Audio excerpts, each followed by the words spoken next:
अभिवादन स्वीकार कीजिए ब्रजेश मिश्रा का। और आप देखना शुरू कर चुके हैं द डिबेट। बहनों भाइयों, राहुल गांधी को आज कोर्ट से सजा हो गई 2 साल की। क्यों सजा हुई राहुल गांधी को? इस सजा का उनके राजनीतिक करियर पर क्या प्रभाव पड़ने वाला है और राहुल गांधी की सजा के जरिए संदेश क्या दिया जा रहा है, इसके बारे में भी आज हमें खुलकर चर्चा कर लेनी चाहिए। राहुल गांधी क्या किसी पॉलिटिकल राइवलरी के शिकार हैं या फिर राहुल गांधी ने वाकई में कोई बहुत बड़ी ऐसा गुनाह कर डाला है जिसके कारण उन्हें 2 बरस की जेल हुई है, सजा हुई है। हालांकि अभी जेल नहीं हुई, उनको जमानत मिल गई है। आज हम इस मसले पर खुलकर और विस्तार से बहनों भाइयों चर्चा करने वाले हैं। राहुल गांधी कांग्रेस के सबसे बड़े नेता, उनको आज गुजरात की सूरत कोर्ट में 2 वर्ष की सजा हो गई। सजा किसने दी? कोर्ट ने। कारण क्या था? Criminal defamation case. जो 4 वर्ष से मुकदमा राहुल गांधी के खिलाफ गुजरात की जिला अदालत में सेशन कोर्ट में चल रहा था, वहां उनको दोषी पाए जाने के बाद आज 2 वर्ष की सजा सुना दी गई। ये क्रिमिनल डिफेमेशन केस है जो 2019 के चुनाव में राहुल गांधी ने कर्नाटक में एक स्टेटमेंट दिया था और उस स्टेटमेंट का निहितार्थ ये था कि क्या सारे चोर एक ही जात, एक ही सरनेम के हैं। मोदी का जिक्र उन्होंने किया था, मोदी सरनेम का, जिसमें नीरव मोदी, ललित मोदी, इस तरह के तमाम मोदियों का जिक्र किया था। इस पर गुजरात की सेशन कोर्ट में उनके खिलाफ स्थानीय एक मोदी समाज के व्यक्ति ने मुकदमा कर दिया, क्रिमिनल डिफेमेशन। राहुल गांधी के खिलाफ सुनवाई चली और 4 वर्ष के बाद आज फैसला आया तो राहुल गांधी को सजा सुना दी गई। लेकिन राहुल गांधी भी झुके नहीं, दबे नहीं और उन्होंने कोर्ट से कोई याचना नहीं की, सजा को स्वीकार करते हुए बाहर आ गए। हालांकि उनकी सजा पर फिलहाल 30 दिन के लिए कोर्ट ने स्वयं रोक लगा दी और उनको जमानत भी दे दी है। अब राहुल गांधी इसको डिस्ट्रिक्ट कोर्ट में, सेशन कोर्ट का फैसला डिस्ट्रिक्ट कोर्ट में राहुल गांधी चैलेंज करेंगे, वहाँ स्टे के लिए गुजारिश करेंगे। फिलहाल वो बेल पर हैं। 10,000 रुपये की बॉन्ड भरने के बाद उनको जमानत मिल गई। कांग्रेस पार्टी का कहना है कि ये फैसला आएगा उनको पहले से पता था, क्योंकि राहुल गांधी न डर रहे हैं न दब रहे हैं। इस कारण उनको परेशान करने की, उनको उत्पीड़न करने की, उनको घेरने की तमाम कोशिशें चल रही हैं और प्रियंका गांधी ने खुलकर भी ये बात अपने ट्विटर पे लिखी है। राहुल गांधी ने कहा है कि वो सच के रास्ते पे चलेंगे और इस सच का रास्ता, संघर्ष का रास्ता अहिंसा की तरफ ले जाता है। तो अब राहुल गांधी के पास क्या विकल्प बचते हैं? अगर बहनों भाइयों सजा का ऐलान हो जाता और सजा सस्पेंड नहीं करते जज, तो राहुल गांधी की सदस्यता आज और इसी वक्त खत्म हो जाती, उनकी सांसदी आज चली जाती। लेकिन जज ने स्वयं उनके केस में स्टे कर दिया और सजा को 30 दिन के लिए मुअत्तल कर दिया। तो राहुल गांधी को ये जो सजा मिली है, इसका कारण क्या है? कांग्रेस पार्टी और अपोजिशन ने आज इस पूरे मामले पर, इस पूरी कोर्ट के प्रोसीजर, कार्रवाई को लेकर बहुत गंभीर प्रश्न चिन्ह कांग्रेस पार्टी और अपोजिशन के और दलों ने खड़े किए हैं, जिसमें विशेष तौर पर 2 दलों का मैं जिक्र करना चाहूँगा। समाजवादी पार्टी और उनके राष्ट्रीय अध्यक्ष अखिलेश यादव और आम आदमी पार्टी और उनके राष्ट्रीय संयोजक अरविंद केजरीवाल। इन दोनों लोगों ने बहुत ही गंभीर प्रश्न चिन्ह खड़े किए हैं और इस पूरे मामले पर कहा है कि ये राइवलरी है, ये राजनीतिक तौर पर राहुल गांधी को फंसाने की कोशिश।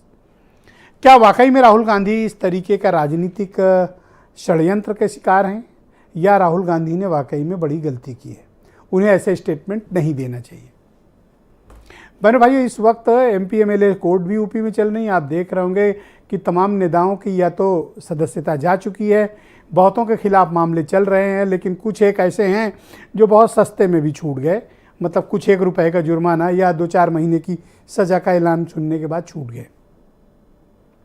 राहुल गांधी पर इतना एक्सट्रीम डिसीजन कैसे हुआ? फुल पनिशमेंट हुआ है। बहनों भाइयों, क्रिमिनल डिफेमेशन की जो धारा है, धारा 499 वो ये कहती है कि अगर क्रिमिनल डिफेमेशन होता है तो मुकदमा चलाया जाएगा और धारा 500 में सजा होती है। सजा कितनी हो सकती है? अधिकतम 2 वर्ष या जुर्माना या दोनों, जज पर निर्भर करता है। यानी राहुल गांधी को मैक्सिमम पनिशमेंट दी गई, मैक्सिमम। इस मैक्सिमम करने पनिशमेंट के पीछे के कारण क्या हैं?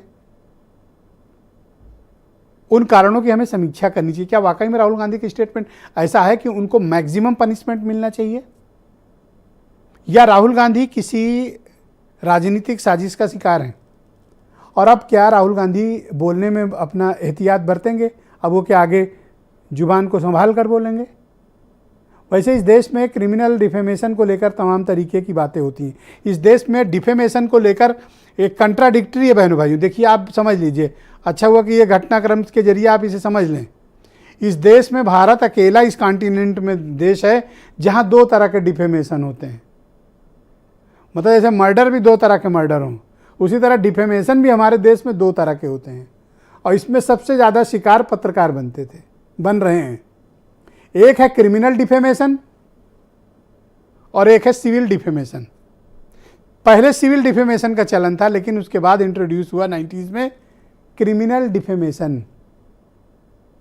सिविल डिफेमेशन में आप दावा कर सकते हैं कि इन्होंने मेरे खिलाफ बोला, ऐसा किया, मेरी छवि को नुकसान हुआ, इतना डैमेज मिलना चाहिए।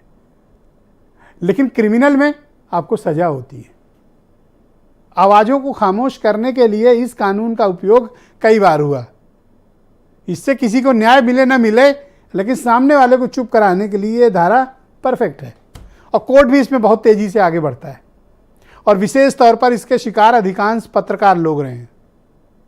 अब नेता शिकार बनना शुरू हुए, तब लोगों में इस एक्ट को लेकर चर्चा शुरू हुई। जब मीडिया वाले कहते थे क्रिमिनल डिफेमेशन का मामले बंद करिए, ये तमाम दुनिया के तमाम देश इसको ड्रॉप कर चुके हैं। अगर क्रिमिनल डिफेमेशन होगा तो कल को मीडिया वाला बोलेगा क्या? नहीं बोलेगा, डरेगा, क्योंकि जज साहब बहुत जल्दी में रहते हैं, पता नहीं कब किसको कौन सी सज़ा सुना दें। तो राहुल गांधी, उनकी सदस्यता रुक गई, बच गई। जज ने अपना खुद ही फैसला 30 दिन के लिए रोक लिया। लेकिन इस जरिए ये एक बहस प्रारंभ हुई है। आज आए कुछ स्टेटमेंट सुने, फिर इस पर चर्चा को आगे बढ़ाएंगे।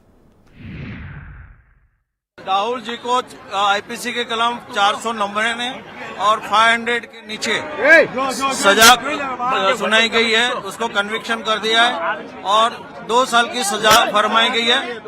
2 साल की सजा कर दी गई है और उसको जो 2 साल की सजा है कोर्ट ने सस्पेंड कर दिया है 30 दिन के लिए सस्पेंड कर दिया है और जामीन दे दिया है। देखिए, कोर्ट का डिसीजन है, अभी उस पर तो हम कोई टिप्पणी करना नहीं चाहते, लेकिन अपील कोर्ट पर विश्वास है पार्टी को और जस्टिस पे विश्वास है।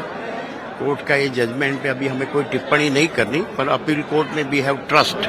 देखिए, मुझे लगता है कि ये सरकार जो आई है, कोर्ट का फैसला, सदन का फैसला, सदन में वाद विवाद का फैसला, डिबेट का फैसला, ये खुद ही क्वेश्चन करते हैं, खुद ही आंसर करते हैं, खुद ही फरमान जारी करते हैं। अब कोर्ट आगे क्या करेगा, हम लोग हायर कोर्ट में जाएंगे। राहुल जी को इस सच्चाई को स्वीकार करना चाहिए कि शब्दों की चोट शस्त्रों की चोट से ज्यादा गहरी और पीड़ादायी होती है। और मुझे विश्वास है इस न्यायिक आदेश से सीख लेते हुए हम सभी को यह सुनिश्चित करना चाहिए कि सार्वजनिक जीवन में शब्दों की मर्यादा किसी भी सूरत में टूटने न पाए। राहुल गांधी जी पहले ऐसे व्यक्ति नहीं हैं जिनको यह सजा सुनाई गई है। माननीय न्यायालय की जो भी मतलब सजा है या न्यायालय के द्वारा जो भी आदेश दिया गया है, उसका सबको सम्मान करना चाहिए। तो